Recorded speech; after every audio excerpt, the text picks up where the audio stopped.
So we've anesthetized him again using a target-controlled infusion, and we've placed a supraglottic airway.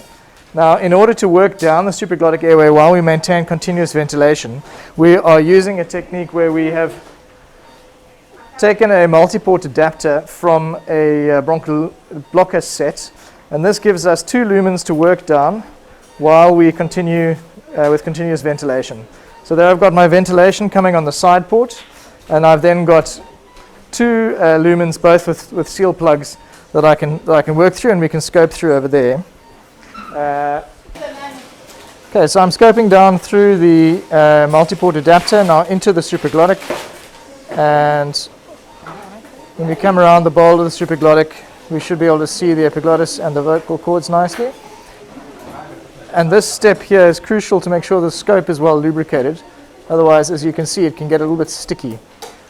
So I seem to be advancing reasonably well there.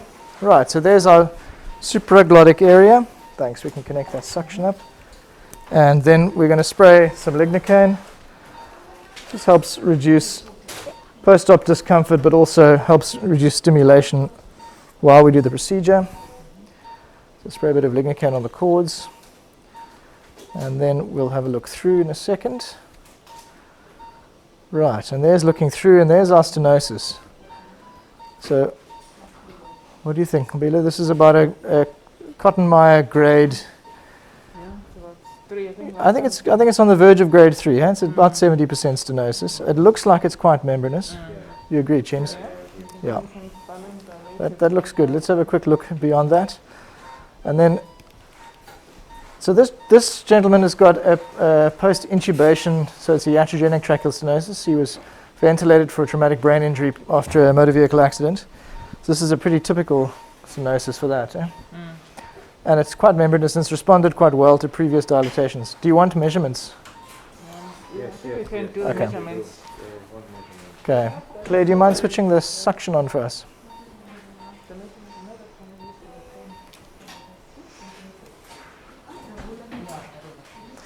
So, just a quick expedient way of measuring. Maybe not. I've come onto the carina, and I'm gripping the tube over here. Come back to the stenosis. There I am at the level of the stenosis. So that's 3.5 fingers. Got the ruler? You got the ruler, cool.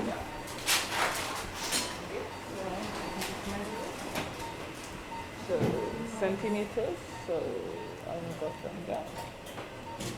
So that's about, so it's 6 centimeters. 6 centimeters. Yep. Okay, so 6 centimeters above the carina, and then the stenosis itself is about, the whole area is from about there to there. It's about 2 centimeters. Yeah, maybe 2 centimeters. 1.5, 2 centimeters. Yeah. And then from the top of the stenosis to the vocal cords, there's the vocal cords there. It's just about 2 again. Just about 2 again. Okay, so let me pop down through here.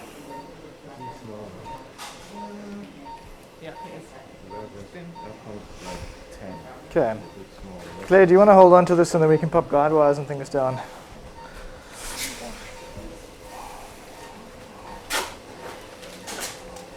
So 16 centimeter balloon, eh? 16 millimeter. Millimeter Yeah, balloon. cool. Yeah. Do you guys want to flush that and I'll put the guide wire? Oh, you've done already? I did. Oh, cool. Yeah.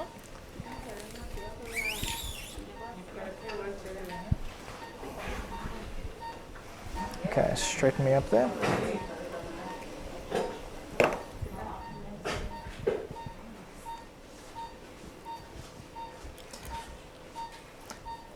Chima, this gentleman, obviously, the location and the nature of the stenosis is quite amenable to resection, but so what's your thinking around if we are succeeding with dilatations? When?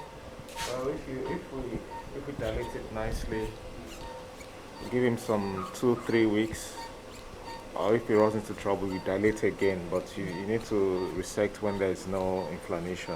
Right. when inflammation has settled. So I'll suggest giving him at least 3 weeks Yeah. before we do anything surgical. Are we out there? No, not yet. Push more. There Yeah, you go. there we go. Cool. Okay. Okay, you ready? You want to pull back? Okay, yeah. Shall I feed at the top and you give it? It's quite stiff. So this disposable scope's got a slightly smaller working channel than the one we used earlier. This is a 1.2 mil. Whoops.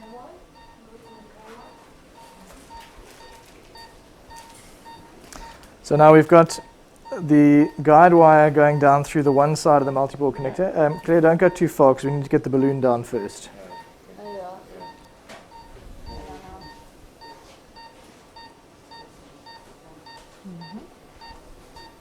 So Claire, come right back so they can get the balloon down. You want to be actually out of the multi-port connector here so you can follow it down, because the bulkiest part of the balloon is the balloon part. If that makes sense. Yeah. Yeah.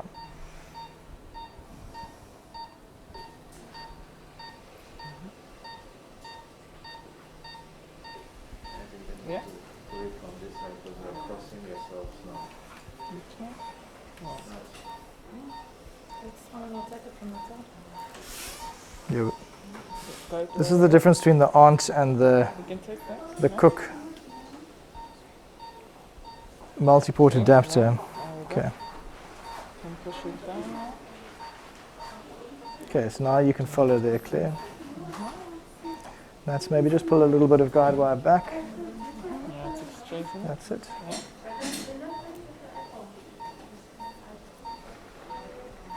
Pull a little bit more guide wire back. Okay, keep chasing, Claire. You're going to see if the tip's gone through. With this scope, you need to keep the body nice and straight, otherwise it doesn't steer very well.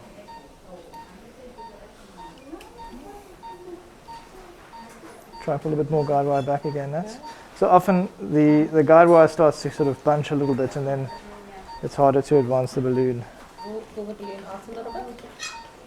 Is it drop? Okay, now let me pull the guide wire. Straighten. Yeah. And you can push. There you go. Now advance. There you go. There we go. It's beautiful. Okay, chase us clear. Okay. You guys were thorough with the K wire here. Yeah. Okay, let's flex down a little bit. Let's see where we are. Okay, so that's body of balloon there. Whoop, whoop, get us in the middle of the picture. Suck a bit. Yeah, there we go. That's the tail of the balloony part coming through.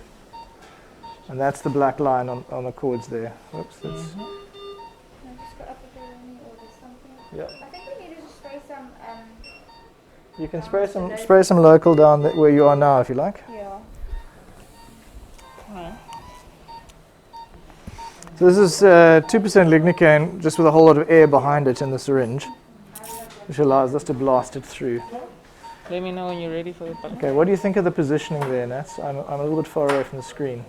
I think the still needs to Be a little bit, you can, yeah, around about there. Yeah, I can push it. Okay, Can yeah. inflate. So then inflate slowly. Let's see that it stays in place.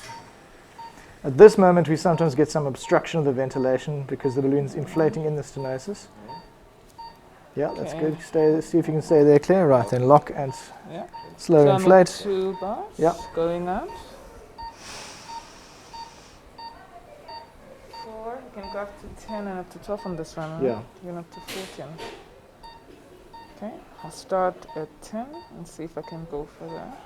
So that's great. So now that the balloon is inflated, you can see that ventilation loom in the interballoon space there. And again, I don't know if you can just put the camera onto this monitor for a moment, but we're maintaining 100% saturations, and we've got a nice Kapnograph waveform. And we're ventilating with 390, 420 mil tidal volumes. So we're getting normal conventional ventilation while the balloon is ventilating there. Now, Claire, this is your moment to shine. Can you get us into that balloon? It's on 10. I was at 10, so I'm going up to 12 bars. That's it. There you go. So now we're in the interballoon space. And this is the large central area that's formed by the subunit balloons pushing on each other that allows ventilation. Claire, if you take us right down to the end there, then you'll be able to see the distal trachea, and we can actually confirm that we are above, we're in the stenosis, not above the stenosis. It looks like nice big open trachea down the end there. And you can see the ventilation with the gas movement occurring. Yes. Lovely. So I've started a timer and we've been up for 1.5 minutes. Okay, then you can come slowly back. That black structure one can see at the top of the image is the guide wire lumen. That's got the guide wire passing through it currently. One can do jet ventilation down that lumen as well.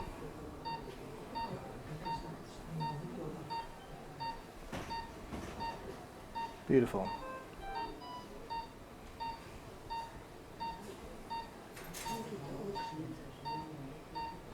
Ross, have we studied how many times you need to dilate for any index case? 2, 3? So that hopefully we're going to pull ultimately from the registry.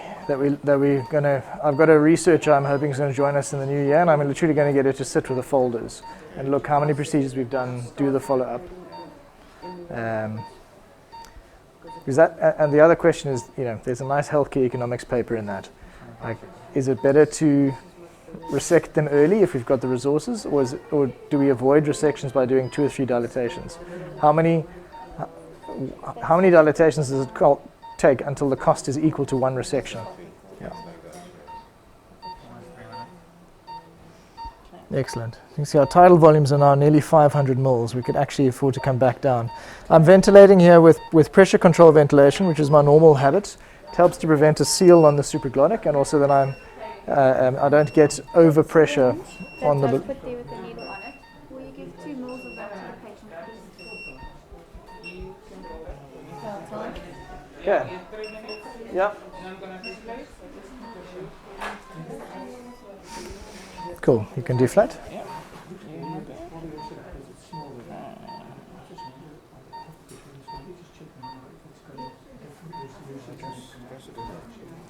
Yeah, and then suck hard.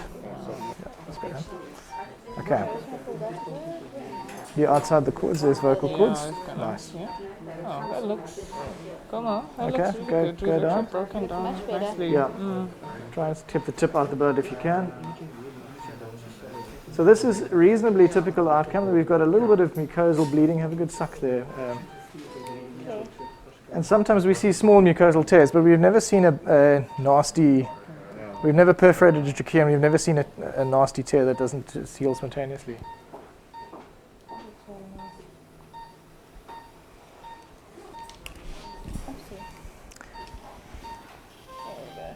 There you go. Just come back slowly like that. A little bit of a suck.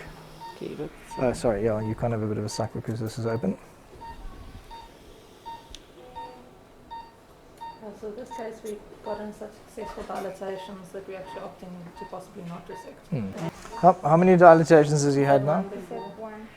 I mean, there's about a Have another one. Yeah. But it will. there's about a 40% recurrence rate after dilatation, but I think that gets, after you've had 2 or 3 dilatations, then they keep on recurring. But yeah, I'm not aware of any literature which suggests a cutoff. Okay, you guys happy? Yeah. Cool. The end. Yeah.